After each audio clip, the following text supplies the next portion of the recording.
Hello, Smart Money Tree podcast listeners. Welcome to this week's show. My name is Kirk Chisholm, and I'll be your host. So today I'm joined with my good friend Phil Weiss. Hey, Phil. Hey, Kirk, happy Monday morning to you. Happy Monday. Happy Monday.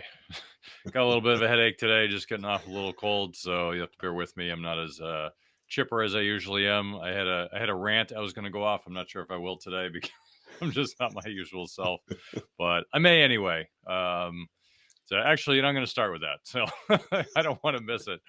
I was talking to somebody the other day about health insurance and how it's kind of a mess. And we go for our annual renewals, which is just about this time of year. And we were looking at plans, and somebody sent me a few different options. Like, oh, check out this other thing, and I'm looking at it. I'm like, I don't understand how you guys are making money. Um, and we got into talking, and I realized like I haven't been like pissed off about the health insurance in a while. So I thought it was a good idea to mention it. But you know, what kind of system requires you to pay? I don't know what we're paying a year. It was like, let's say like, I don't know. Let's say it's 10 grand, because my company pays, which is me, but I don't have the number offhand. But I'm paying 10 grand a year. Let's say I don't know what the number is, and for that, I get the right to pay up to $7,000 or $8,000 a year out of my pocket, and after that, then they take care of it. It's kind of like I remember when we had kids, we had similar setup. And when we had kids, for some reason, our healthcare costs for the year just went up to that deductible. Didn't go over. But I was like, really? Having a kid isn't that expensive? It's like, no, I brought up right to that level. So I was still paying everything out of pocket. So I'm paying out of pocket, and I'm also paying the health insurance monthly cost. And I was thinking about, I was like, you know what it sounds like to me? It sounds like I own a home, and I'm getting homeowners insurance, which covers changing light bulbs. It, it covers washing the floor, but I have to pay for all that out of the pocket. But I got to pay someone for the right to pay for that out of pocket. But if I wash the floor 3 times a month instead of 2, well, now they're going to cover me. Like, what is wrong with this stupid system? That's the way things go. That's how it equates. I mean, I'm paying people for the right to cover it myself anyway. I don't know. I just get so infuriated every time I think about the fact. Yes, I know it covers the big cost, but you know what? When I was younger, my dad, who was an attorney, he had his own practice. It was just him, and he had catastrophic health care, and he paid like $1,000 a year or something like that, or whatever it was, and he paid it for everything out of pocket, and then if something major actually happened, it would get covered. But back then, major things didn't happen all that often. Now I feel like they happen all the time, and people get taken to the cleaners through the healthcare system. But anyway, that's my rant for the day. I'm over it because I don't have enough energy to keep it going. But it still just ticks me off every time I think about it, because it's so broken, and I'm paying so much money, and I don't really use it that much. And the stuff that I want to use it for, it doesn't even cover. It doesn't cover like vitamins, stuff like preventative care. It doesn't cover like doing quarterly blood tests just to check my markers. I don't need it. It's just for just for data points, and to make sure that I'm in line, stuff like that. It doesn't cover any of that. It just covers if I go to the doctor and I have a problem. Like, all right, anyway. Can I add to your rant, Yeah, Kirk? go ahead, Phil. Please do, because you take some of this energy that I'm losing right now. So I'll tell you a couple things. So first of all, when I started my business, I no longer had insurance. So I have 4 kids. You know how much we were paying for this insurance that gave us the right to cover the first that $7,000 or $8,000 of expenses? It was between 25 and $30,000 a year for the insurance. My wife got a job that took her back into the corporate world that now it costs us, it's around 10. Like that was $20,000 of additional income just because now we're part of a company's plan instead of what was on the exchange. So that's like just to give you an idea how the costs are crazy. And then last year I was going to have a business partner, and when we were talking about it, we were going to get Keyman life insurance. So they send these people out to test me to make sure I can get the insurance, and I get a blood test, And later on, I had to go to a doctor, and I said, "Well, I don't need a blood test because I just had one." And I showed him the one that the insurance company gave me to give me a life insurance policy. He said, "Oh, they tested this, this, and this, which is above and beyond what you can get from your healthcare policy." It was like checking you for like cancer markers and other stuff. And I'm like thinking to myself, so insurance companies, they don't really want to pay anything, but yet they won't pay for this like $50 blood test that might give them the ability to fend something off and cut down their costs. Like, how does that make any sense either? So you're right. Like, we have to pay all this money before we even get our insurance coverage. But then there's stupid basic things that we could get that they don't even let you have. Like, no, you can't get that. We're not going to include that. You got a blood test. You got to pay for that yourself. Like, I don't understand that either. It's just a crazy system. Yeah, and just for reference, I'm paying 1850 a month for the right to have up to be covered to pay for it out of pocket for up to seven or $8,000. At which point, then they'll take care of it. I Yeah. mean, but yeah, it's funny. I was this year. So it started last summer. I decided to have a year of health, and that was kind of my thing. Is I wanted to have a year of health where I'd focus on health because I'm hitting my 50 marker soon, and I want to have a lot of longevity. And I've been reading a lot of articles which have been really interesting that have changed my thinking around it. One was, when you're younger, you're focused on growth, focused on getting bigger, stronger, faster. Like it's just, I played sports, so that's my mindset is always that. And then I was reading some guy who was, I think, in the 60s, and he was talking about this. He's like, there's a certain point in time, it's usually around 40, or I forget what it was. Maybe it was 40. And he said you should focus more on longevity and not growth. Like you grow up to a certain point and then you focus on longevity. It's different, right? So you focus on flex. And he actually, the article is really interesting. It goes into areas like you want to focus on things that are going to be helpful when you're older. One is balance. One is flexibility. One is endurance. So you focus on these things because when you get older, those are the problems, right? It's like falling is the biggest cause of death because people fall and they never get better. They go into a hospital and then they continually have problems. Like or they break a hip or something. So the point was is you hear about this and it was really interesting. I was like, I never thought of that. So now I've changed my thinking altogether. So I'm focusing on getting tests, which oddly enough, so I took one of my sons to do it too because he was having some issues. So we got blood tests, and come to find out from the guy we went to that that they generally will not do fasted glucose tests. Now, if you have diabetes, and I don't, but if you do, I know enough people out there do because they have plenty of sugar or pre-diabetes or any of that stuff. If you have that, generally speaking, they will not test you. They will not give you a fasted glucose test, which is the best way to test that, right? And I asked him, I said, why? He said, because it's an extra $5. So the insurance won't cover it. So the doctors won't they won't ask for a fasted. Now you could do a fasted test, but they won't give it to you because it's $5. $5. And it gets me thinking, I'm like, well, obviously they don't care about preventative because if and the funny thing is like if you have this score and they're like, well, it's in certain parameters. Well, you know what else is interesting is that if it falls within certain parameters, did you know that tests, if you go get a test, that it's done on a bell curve? It's not done on what the healthy number is. It's done on a bell curve. So if it's 1 to 100, and everyone used to in the 70s used to be like 1 to 10, and now everybody's 10 to 40. I'm sorry, 20 to 40. 20 to 40 is the normal range. Now, if everybody's got diabetes, that's normal. Like what? Like what world do we live in that's okay? But that's how the system's designed. It's kind of like something that happened, I think, in like about 10 years ago, where they started to justify fat people. So what they started to do is they started to, if you were a medium, now that was a small, right? Or like the people who were overweight weren't larges, they were mediums. And I was like, I don't know what size am I? I used to be large my whole life. Now I'm a medium. Like, what's going on? Like, I'm confused. So it's all this stuff, and I get it because if you've got if you got 80% of your people who are buying your clothes are double XL, okay, well maybe you need to change your standards. That's fine. I don't I'm not mad at that, but I just think it's crazy that we're changing all our standards to justify unhealthy living.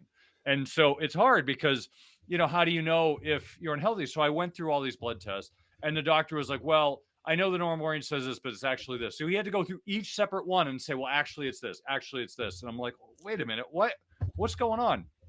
So anyway, that's just I've been going through a lot of this stuff, and it's been fascinating, and I'm learning a ton. And I think I told everybody last week I just got a chili pad, which has been fascinating, and it's been a great tool for good sleep. But they need to send me some money, by the way, because I'm going to start talking about this thing every week. But anyway, so it's my year of health, and I'm focused on that, and I'm learning a ton just about longevity. And I was listening to, and then we'll get to the finance stuff. But I was listening to Pierre Diamandis and Ray Kurzweil and a few others, and a lot of them talk. And these are like the futurists. So just and if you guys don't listen to futurists, you should, because these are people like Ray Kurzweil, who I think he was on Joe Rogan, and I don't think it was the best interview. To me, it sounded like he was being a little evasive because he didn't have the information, which is fine. I mean, it is what it is. But I've always found him to be one of the smartest and spot on people with his predictions. So years ago, he wrote "The Age of the Intelligent Machine" and "The Age of the Spiritual Machine," and then he wrote "Singularity." He's written a bunch of books, but he's generally been spot on with his predictions. And he's a guy who's the front end of the curve. I think he's an advisor for Google right now, so he probably knows a lot of what's going on. Um, but if you don't follow people like this, you're never going to know what's coming. So one one interview I heard the other week was talking about the future of health, and what they were saying was just amazing. And what they said was that if you can live long enough, and that might be like 10 or 15 years, if you can live long enough, they will be able to reverse the aging process for you. So if you're 70, they might bring you down to your 40. And not only can you live forever, but they can actually reverse it. And that they're at that stage right now where they're right on the cusp of it. Now, I've heard that before, just like fusion, like, yeah, like free energy. We've been on the cusp of that for like 50 years. So I'm not sure I believe it. But what's interesting to me is the fact that if you focus on health and longevity, we might get to a point where people can either live forever, or you can live a lot longer, or you can even reverse your age, which I'm not sure that's a good thing, but it'll be really interesting to find out. Now, obviously people can die through, getting hit by a bus, but if you could reverse it through general means of dying, that would be really interesting. So I don't know your thoughts, Phil, but to me, my year of health has nothing to do with living forever. It has to do with just having a better quality of life for the next 100 years. So So it's really interesting that you say that because every year in January I set my 3 words for the year, and one of mine is self care, which kind of ties to the same thing. And another guy that I read about longevity is Peter Attia, and one of the things that he says that I tell my kids all the time is that like if you want to be healthy 10 years from now or 20 years from now, whatever it is, means you got to take care of yourself now because you got to be able to get to that point. And so I always tell my kids when they see me exercising, I'm like, yeah, because I want to keep being able to do the stuff that we do together long into the future. And I have to take care of myself now so that I can do that. It's really important. Like you have to think ahead. You can't just worry about like get to that point, like, oh, now it's time to get healthy. You got to think about it before you get there. yeah, it's funny. I think when you're younger, you don't appreciate it because you just do what you're doing, and then you have kind of an event that caused you to wake up and you're like, oh, maybe I should start taking care of myself. Right. And sometimes it's later, sometimes it's earlier, and sometimes it doesn't happen at all. And people they just die because they just never had that event. But I will say, um, it's an interesting thought process because this ties, and I'll segue into finance and we'll talk about something else. But ultimately, this gets into finance because if you look at your finances, how long are you going to live? Right? And if you're going to live an extra 50 years you didn't account for, oh my God, what are we going to do? Right? No one has prepared for this. So, when we talk about planning, I always try to, we can't do this for everybody because the numbers are the numbers, but I always try to look at it and say, all right, what can we do to have your money last forever? And the point isn't that someday you may need it to. The point is, if you have $100,000 and you get 6 grand a year by getting a 6% treasury, let's say, and that money will last forever. Right? No, it won't because you've got inflation, all these other things. But my point is thinking in those terms. How can we make the money last forever? And so I think it's really important to think in those terms because someday you might. But if let's just say that happened, let's say the prediction of we might be able to live forever, reverse our health and all that. Well, that'll be interesting on the healthcare system. First off, and we got this Wegovy stuff that's causing people to lose all this weight. Well, that's great, but I don't know what the after effects if you stop taking it. That's a little bit. I'm not sure, um, but if you think about it, if we can reverse some of these effects and people live healthier, and that unburdens the system and makes things better for everybody, or what about I mean, well, you look at like Social Security, which obviously is not going to last forever. That's going to be a problem. If you think about all these different things, what are going to be the impacts, societal impacts or financial impacts for you? If you live another 100 years, how's that going to work? Right? Are you going to be able, what about inflation? What about all this stuff that could happen? So I'm not saying it's definitely going to happen, but you should be thinking in these terms when you're doing your planning. We do. We're always looking at this for clients and looking at it and saying, all right, how can we think about this from many different angles, not just well, I plug my numbers into this spreadsheet and I got this really fancy software that's going to spit out a number. And look at this, you got a number. We don't do that. We deep water test all of it because at the end of the day, you have to understand what we call scenario based thinking, right? Outcome based thinking is assuming that a number is going to be a number. Oh, look at your number. You need to save this amount a month and you're going to be hunky dory and everything will be great. Uh, I don't know if anyone recalls that term, but please don't ever use it again. And I'll try not to. But anyway, but if you think about it, like how can you look at different scenarios? What if I live to 120? What if inflation's a lot higher? What if inflation's lower? What if, whatever. Like you got to go through these different iterations to figure out, am I going to be okay? Because the number is never the number. Like Phil, I can predict what Phil's going to say. It's like, you predict the number, it's the only number it won't be, right? Yes. So it's like, he's right, right? It's like you're never going to get it right. You can try to approximate and be as close as possible. Be prepared for many scenarios, but you can't always get it right. You want to tie into that, Phil, since I took your thunder? I mean, you're right. I do say the only number it's not going to be whatever I say it was. But the other thing that kind of ties into this from a different end is if you ever read Bill Perkins wrote a book called Die with Zero. And that's trying to like if your goal is not to leave money to your kids or to future or whatever it may be, to try and die with nothing left. But that's really hard to do too. Like the theory behind it is really just to live your best life and do the things you want to do. But to actually be able to plan it, you don't know when you're going to go. We have no idea. You could walk down the street, be crossing the street tomorrow and get hit by a car. You could, these things with all these changes could happen. You could live to 120. We don't know when we're going to go. And there's no way that we can predict it. So I look at it when I'm doing the planning, we do stress testing, right? What happens if tax rates are different than what we think? What happens if inflation is different than we think? What happens if Social Security changes? What happens if the market does worse? What happens, in terms of the long-term returns, or we have a crash? I mean, there's so many different variables. It's just impossible. Like you said, I always tell the story when I was an oil analyst, they used to ask me to predict prices, and I did. And then people would call me and ask me what my prediction was. I said, well, part of my job is to predict. So I'm going to give you a number. And now there's about one number I'm sure it's not going to be. And that's the one I just gave you because there's all these factors that I don't have any control over and nobody does. And we can't predict. So we're just kind of making guesses and trying to do the best we can under the circumstances. And look, you do a financial plan, I can make a good argument that as soon as it's done, it's obsolete because all the things in there, all those assumptions that we made, they're not all going to happen. So you have to know that it's got to be revised and changed and updated. And there's lots of other things that we can do to help. I mean, we can use guardrails, which are just kind of, as long as my portfolio is between value A and value B, that that's what I can spend. But and that can help too. There's lots of different tools that we can use, but we don't know the answer to any of these questions.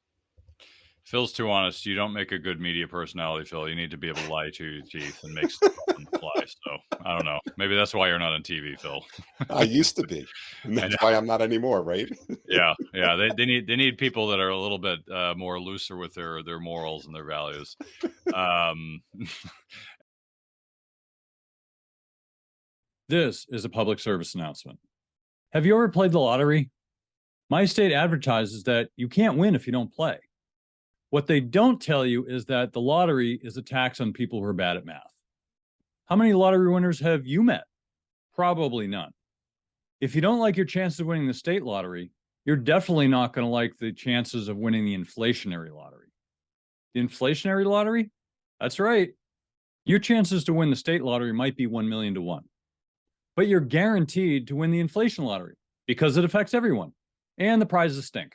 But here's what you're going to win: higher prices at the store, shrinkflation in your packaged goods, higher heating prices to heat your home.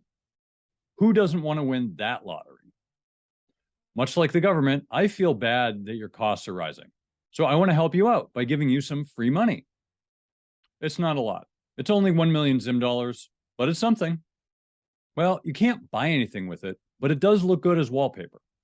And if you live in Europe, you might even be able to use it to heat your home this winter. If the lottery is a tax on people who are bad at math, then inflation is a tax on people who are bad at economics. I want my listeners to be better at economics.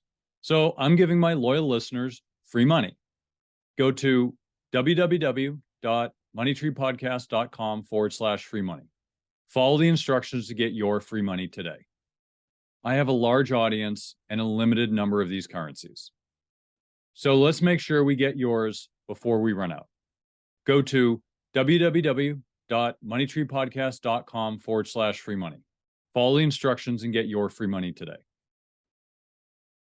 Let's get to the fun stuff here. So a few interesting things. So first of all, it's official. We now have a Bitcoin strategic reserve.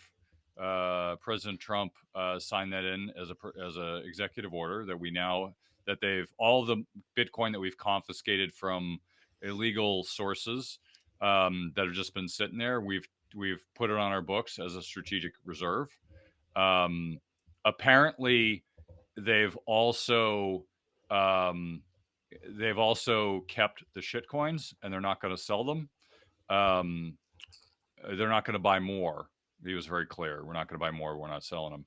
And the other thing, and I don't know what that encompasses because I don't know what's on their balance sheet for the shit coins. And if you guys don't know what shit coins are, look them up. There's basically the cryptocurrencies that are let's say shit. But Bitcoin, I can't remember what he said, but I think they said they'd think about whether they're going to acquire more. I think I mean that requires a lot more conversation, I would imagine, and frankly, I think if you're going to buy more, the one thing I will say is we've been strategically bad at is we tend to sell our strategic oil reserves when the prices are low, and then we buy it when it's high. And Biden did this a lot. But for those of you who think, well, you're just picking on the Democrats. No, I'm not, because I'm going to tell you that Bush, the W, did the same thing. He bought high and sold low, and most presidents have done this. And so I know it's generally it's funny because it's supposed to be a strategic reserve, but presidents use it for political purposes. And it's really crappy that they do that, but that's generally how it's been used. So we talk about before the sovereign wealth fund that they're going to create, and it's like that's what it's going to turn into. It's going to turn into a slush fund for politicians to do with it that they need to do. So if we have a strategic reserve of Bitcoin, they're going to be like, well, we're going to buy or we're going to sell and to move the price around. I hope they don't do that, but I can tell you at least one president will, because at some point a president will be like, well, it'll do, I know they just caught me diddling this intern, so let me just do this other thing to take the take the interest away. It's kind of like when Bill Clinton got caught and then he fired a missile at some other country. I forget what it was, the Serbia or something. He sent some missiles over there to like, oh, we're going to start a war now that they caught me with Lewinsky. But anyway, the point being is it becomes a game instead of something that is more strategic, which is unfortunate because it really should be something that's there for all of our benefits, not for the politicians' benefits, which is what it'll end up coming. So I hope it doesn't become that. I do want to share. By the way, what are your thoughts before I move on to from the Bitcoin topic, Phil? So keeping the Bitcoin that we have and not selling it as a reserve, I think that's okay. But where I start to have an issue is if we start to try to buy more, because we have this big deficit and we're trying to cut spending.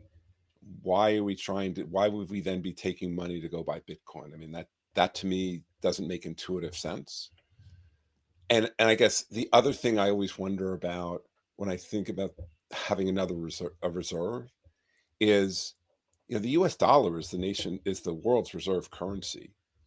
If we start to give too much credibility, and maybe that's not the right word, but if we start to think about Bitcoin in that way, does that do something to damage the dollar? I don't know.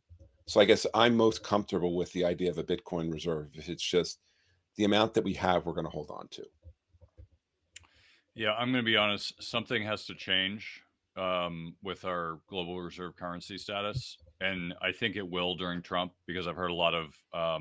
We talked a lot about the Mar-a-Lago Accords a few weeks ago, which, if you guys haven't heard of it, please look it up. I didn't originate it. I heard it from someone else, and I think it's still being worked out in part. But I think some of the ideas are absolutely brilliant, right? If you can do it, of course. But I think it's something that. What we talked about a few weeks ago, and please go back and listen to the episode. It talks a lot about how basically we're taking all our debt and we're pushing it out like 100 years, and we're forcing our allies to take it as compensation for our defending them, and it will be 0% interest. So basically, they're floating our debt for free, and which I think is fair. If you're talking about the global reserve currency, we have a responsibility. To manage the global reserve currency as well as other currencies. So it puts us in a bad position where, we're constantly taking on debt. We can't manage it because we have to have debt out there for other people. So there's a lot of stuff like that, which I think are fascinating. And I don't know the implications. So before I get hate mail on all this, I really don't know the implications. I think it's interesting that we're being innovative. I love the fact that we're being innovative and we're thinking outside the box because we have to. The inside the box solutions don't exist. We know that because we've talked about it ad nauseum for like the last 20 years. We cannot pay off our debt. We cannot balance our budget in the way that we are now. Our interest is too big.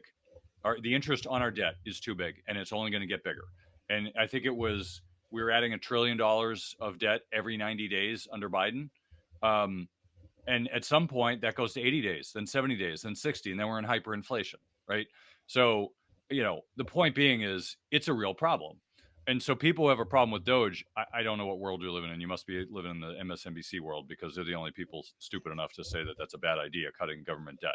And frankly, I think the Democrats, and I don't mean the Democratic voters, right? I mean the Democratic Party, are completely out of touch with reality, and which is unfortunate because they're just trying to be the anti-party and not come up with good solutions. I think we do need two parties counterbalancing each other, and I wish the Democrats would get their shit together, to come up with reasonable solutions. Because right now they're just bunch of whiners. And so what I would really love to see, because if you think about what Trump's doing, like it or not, doesn't really matter. What he's doing is people are giving him ideas, and he's doing it. Right? He's like, okay, that's a good idea. Let's do it. Well, if you're half intelligent, so if I was a Democratic politician right now, I would be sending him tons of ideas that I like that are common sense ideas. And I'll bet he'd implement some of them because he's a common sense guy right now. It's like, you get a good idea. How about this? Why do we have daylight savings time? Why? Get rid of that. Like, I don't have his ear, but someone send that to him, please. Like, we have a huge incidence of heart attacks after daylight savings time because people's clocks are all screwed up. Like, why do that to ourselves? It's stupid. No one cares. There's no one on the other side of that saying we need to keep it. It's really important to our economy. Like, no one's saying that. So, if they were half intelligent, they'd step up and be like, "Yeah, you're right. Let's figure this out. Here's some great ideas." I mean, I, I'll bet if the Democratic Party got their head out of their butt and started to give common sense ideas, I'll bet a lot some of them would be implemented. Because that's what's going on right now. People are like, "Yeah, I think this is a good idea." Okay, yeah, I think it's a good idea too. Let's do an executive order. Uh, You have a prime period to do this right now. And so instead of all the hate of anti-Trump hate, why don't you just wake up and say, you know what? This is a really interesting opportunity. I might get heard because my ideas are really common sense ideas. Maybe I'll get heard, even though they're opposite of what the other party is. I don't know. Try it. Right. We're in an interesting period where a lot of weird stuff is happening that is outside the norm. And, like, hey, we can't pay back our debt because interest rates are too high and the interest on the debt is going to keep making higher and it's going to become a problem. That is an unsolvable problem in the normal parameters of how we think of the world. What we need to do is somebody to shake the box. We got a box, everything's lined up in a certain way. We need someone to shake the box. Trump is shaking the box. He's shaking it up. Like, let's see what's in there now. Like, we need that to solve our problem. And so that's why I love the Mar-a-Lago Accord. If that happens, like I said, it's still speculation, but that's a great idea. I don't know if it'll fly. I don't know if the allies will buy it. I don't know if any of this, it might be a bad idea. I don't know. I haven't fully thought it through, but I like the fact that it's an idea, right? And we need that now because we have a lot of problems that are borderline unsolvable, right? We have an energy problem that is unsolvable at the moment, right? Clean energy, green energy is not going to solve our energy problem. We have too much energy need and it's not cheap enough. And nuclear needs to solve that. But nuclear is going to take a long time to create nuclear energy. It takes like 10 to 20 years to get a reactor off. Well, that's 10 to 20 years from now. That's too long. What are we going to do? We're going to buy our energy from Canada? I mean, come on. They don't have enough energy either. Well, they do, but not enough for us. So we need to be thinking about what outside the box solutions can we come up with and start proposing them? Because I don't know if anyone remembers before the election, there was a website which I think it was called Policies for the People. I think yeah, that's what it was called, policiesforpeople.com. I don't know if it's still active, but this was a brilliant idea. I don't know if it was Kennedy or Trump who came up with it, but one of the people in his party came up with it, where they put together this website and it was like, propose your ideas there. And it was before the election. And there were tons of people putting all these ideas. I thought it was brilliant. I mean, whoever thought of something like that? Come up with it and just like ask the people what they want. You talk about a populist who's really, and I don't mean to be so pro-Trump because this is not about politics. It's about ideas, right? Here's somebody who said, let's ask the people what they want. Oh my God, that's so cool. That's great. They talk about health, food, liberty, economy, peace. I don't know if it's still being used. Maybe it was a political piece that they just said, oh, well, let's get your ideas. And maybe they're never going to look at it. I don't know. But the point is the idea was really cool. No one had ever done that before. Come up with your ideas and put them up there. We'll see if we can implement them. Cool idea. Like, why wouldn't you do that? To me, it's like, I think about it this way. It's free money. There's a pile of money sitting on the floor. You can go pick it up or you can ignore it. Well, it's just sitting there. I might as well go pick it up. That's what that was. It was free money. People are like, here's some ideas. Okay, great. You want this? Here's what I'm going to do. So here's one. I'm going to start sharing some of these. How about pennies? I don't know if I like this idea. The cost of pennies since 2001 used to cost a penny. Now it costs $3.69 to produce a penny. Does that make sense? Do we need that many pennies? Are pennies somehow disappearing?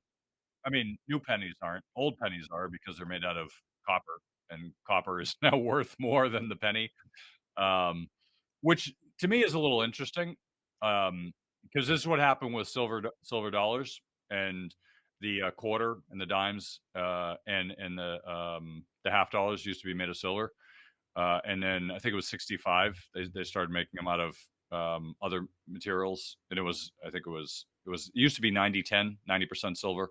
Then it went to, I think it was 70, and now there's no silver at all. But those went out of circulation because they're worth a lot more. I mean, a silver dollar is worth I don't know what's silver worth today, Phil. Silver is let's see, silver's $32.91. That's a hell of a lot more than a dollar. So there's a reason why those don't are not in circulation anymore because people hoard them. I have some. I kept some. You know, like you can go buy bags of silver. There was a time years ago where where you could buy a bag like by weight of coins, and it was silver dollars, whatever, and it was basically 90% silver, and you could buy it for 70% discount. I was like, that's free money. Why wouldn't you buy that? Anyway, I'm getting some macro noise from you, Phil. I mean, the one thing that this kind of ties into too is the Trump has talked about lowering interest rates, and a lot of people just connect it with housing. But you mentioned the debt, and that would have a tremendous impact upon the debt too, probably much more than the housing market, because you're right. We keep building up all this debt, and there's no way we can repay it all. And with it just compounds on a daily basis, at least lowering interest rates. I mean, they had a big chance. If you go back when we had zero interest rates, they could have issued long-term debt at really, really low rates, and that would have helped a lot, but nobody did that. So we do need to pay attention to these things and find out a way to deal with them. And I'm not all that familiar with the Mar-a-Lago Accord, so now I will read more and become more familiar with it. But our debt is a huge problem. Yeah, I mean, I'll give you the simple version. There's a bunch of stuff that's built in there. Tariffs is one, and some other things. The big key is that you're basically taking a huge part of our debt and you're extending it out like 100 years, and for zero interest, and you're basically giving it. You're requiring our allies to buy it. So it'd be like, for instance, let's say you issue $1 trillion of 100-year Treasury bonds at 0% interest, and you require Germany to buy it, right? And in exchange, we will defend Germany, and they might need access to that money so they can do some sort of swaps and other things with the treasury. That's a different thing, but basically they'll have access to liquidity, but they need to be able to buy that because we need to extend our debt out and we need to solve our problem. And so it was interesting. It's outside the box. Like, who would do that? I'm like, well, I guess we could do that if we negotiate. I mean, Trump's a negotiator. We negotiate that deal. Okay, we're not going to defend you, but we will if you do this thing. Okay, that's. I mean, you think about it. Right now, we're requiring them to buy our debt, and we're paying them interest on top of it. That doesn't sound like a good deal, right? Doesn't sound like a good deal at all. What's the alternative? Well, you have to buy it, but there's no interest. Okay, well now our interest expense goes, from our biggest line item right now, I believe, down to one of our lowest, right? Because you have no interest on the debt. Now, this presents some other challenges. It's not that clean, but there is a huge amount of that which you could say we could just wipe off a huge amount of interest payments off that, and that will.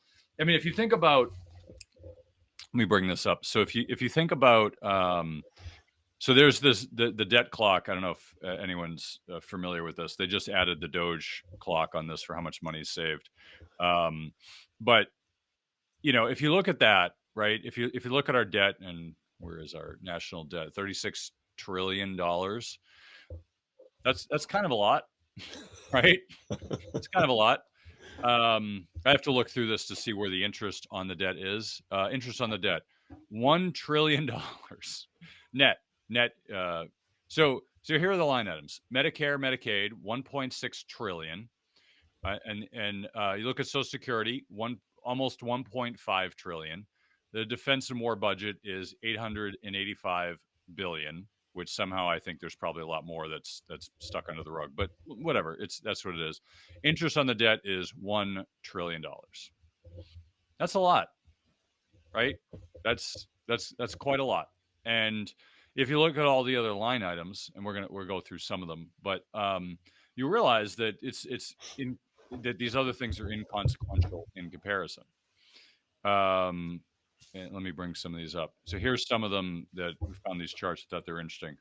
U.S. Department of Education used to be 33 billion. Now it's 251 billion. Number of employees really hasn't changed. Actually, the number of employees has shrank a little bit. And yet somehow we're paying out 251 billion to the Department of Education. Now, Granted, I'm sure some of that is flowing through the states. I'm sure a lot of it is. Um, but point being is, why don't you just decide what goes to the states? Why not just like do it that way? Why go through pay all this and like you got all this? I don't know the financials, so I'm not going to criticize, but I do know that it's gotten way out of hand. Um, here are the number of employees, federal employees being laid off, which I think we shared a few weeks ago. The SEC has the largest number of employees. I'm okay with the IRS being 67. I'd be okay if they let off everybody one person and just put it on computers. But but then how would you But then the problem comes because their job is basically to scare people into paying. That's the problem with the IRS. So if you don't have a bunch of people running around auditing people, then you're not scaring people. So I do empathize, although I don't like it. Government expenditures, Social Security, Medicare, Medicaid, Medicare, Medicaid's increasing quite a bit. I don't know what that is, but anyway.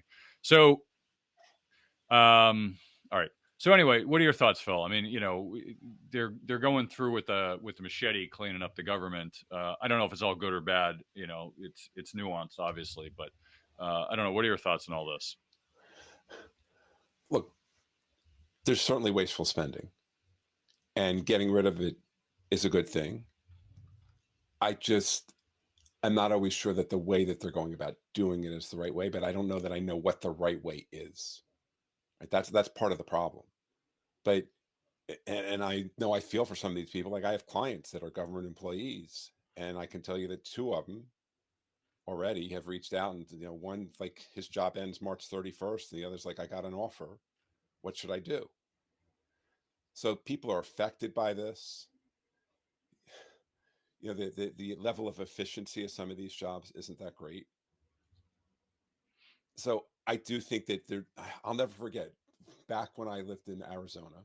And by the way, Arizona doesn't follow daylight savings time. They just keep their clocks the same all year long. They don't change them, so we don't need it everywhere. And there's a reason that they don't do it, and it's because it's hot, and especially in southern Arizona. And so they'd rather start the day earlier and then take their afternoon siesta when it gets hotter, and then it makes them more productive by not using daylight savings time. But I'll never forget, there was a woman that worked in this office that I worked in, and she owed a lot in taxes. And so back then there were the stories about how the government was paying like $30 or $40 for ashtrays. So she put an ashtray in an envelope and said, "This is part of my debt." Of course, they didn't respond too well to that, but there's a lot of government waste. I understand that. So something needs to be done about it. Like I said, I don't know that they're going about it the best way. I don't know what the best way is, but there certainly is a lot of excess that needs to be cut out. That can happen in anywhere. And when you have the size of the debt that we have and we have these big expenditures, you do have to look for places to cut. Yeah. Yeah. I think at this point, so I think, I mean, this is, if I had to read into it, Trump got elected because people were just sick of the status quo, right? He's a populist. That's how he got elected the first time. It's how he got elected this time, is the status quo isn't working. It's broken. We all know that. Even if you're a Democrat, the status quo is broken, right? You don't like it. Even if the Republicans were if it wasn't Trump, if it was like one of the Republican candidates, you'd be like, it'd probably be the status quo. You wouldn't like that either, right? So it's not necessarily the partisan part. It's just the status quo isn't working. And so I think even though they'll probably break stuff, and I guarantee they're going to break stuff. Like you can't do what they're doing without breaking things. So if you look at like what Elon did with Twitter, right? He came in and fired everybody. And people are like, well, your company's going to go to zero. Yeah, but you fire everybody, and then somebody explained this to me, and I thought it was brilliant because he has a corporate background. He's like, well, no. He's like, what he did was brilliant. Here's why. Because if you've got 1,000 employees and you fire 990 of them, you figure out what breaks. And if something breaks, you hire somebody back for that thing. And another thing breaks, you hire somebody back for that thing. So then you realize where all the waste is, because if you don't, it's like if you have an assistant and then she goes on vacation or he goes on vacation, and then and then they come back and you realize like you didn't really need them. You're like, all right, you can take a permanent vacation because nothing broke while you were gone, right? So I'm not saying that's the answer, but that is how if you really want to slash and burn costs, Like that's the kind of things you do. You just cut everything. You just say, all right, what's broken? We'll fix it, right? We'll hire somebody for that thing and for that thing and for that thing. And you hire back for what's needed.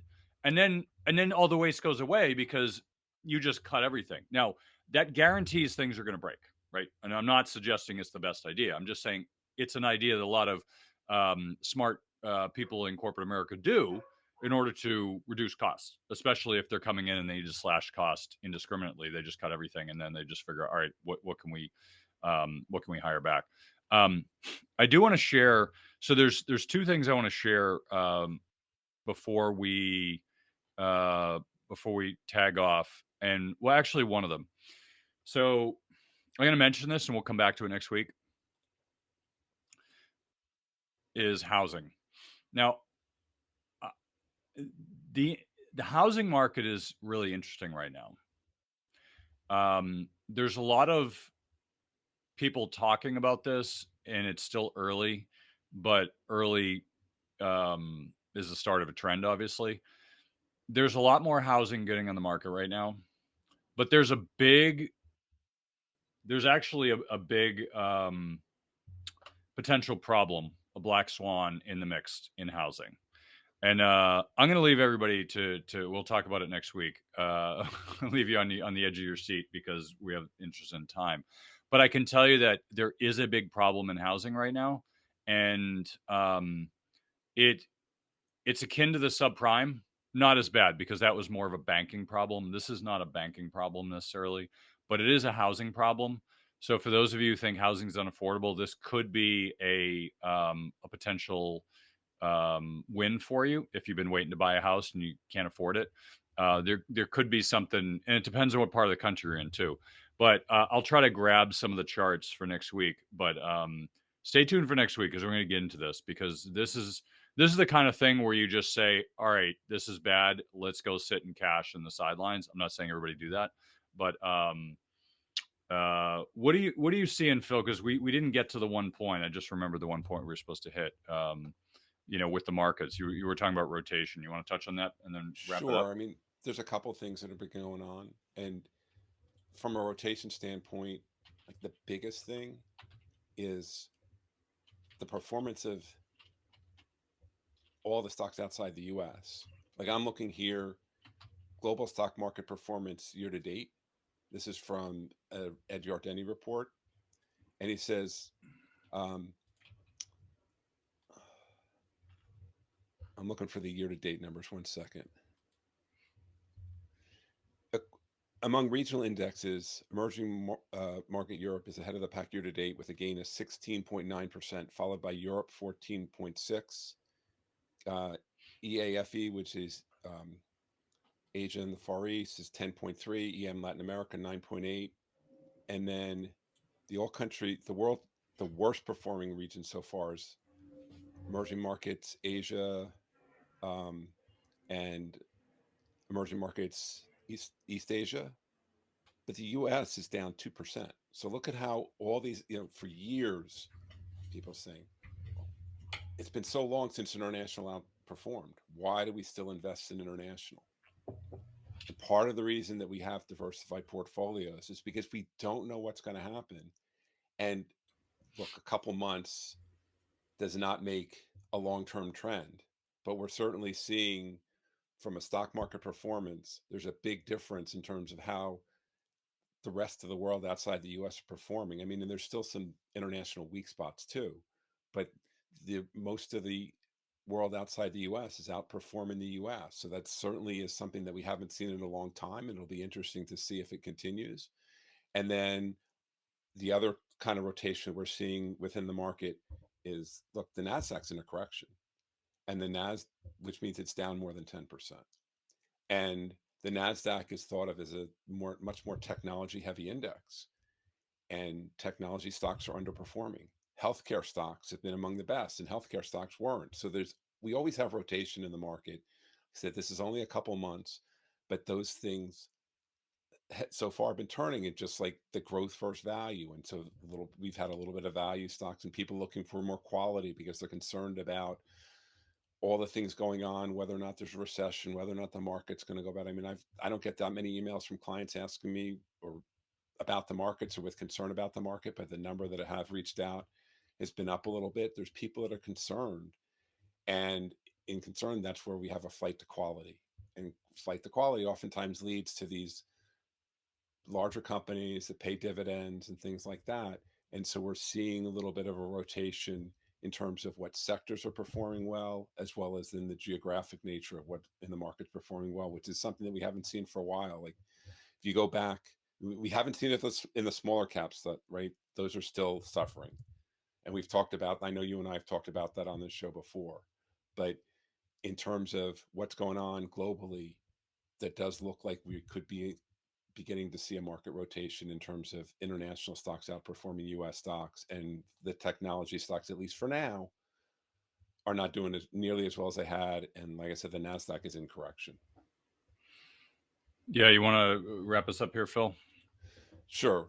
So um, when it comes to any of these things, I think the most important thing to remember is to pay attention to the news and make your own decisions. So let somebody else tell you what to do or do it. You want to make your own decisions. As for me, my firm is a Prize Wealth Management. I know that experiencing big life transitions can be stressful. My job is to help empower women facing new beginnings with the financial knowledge and tools they need to make self-assured decisions.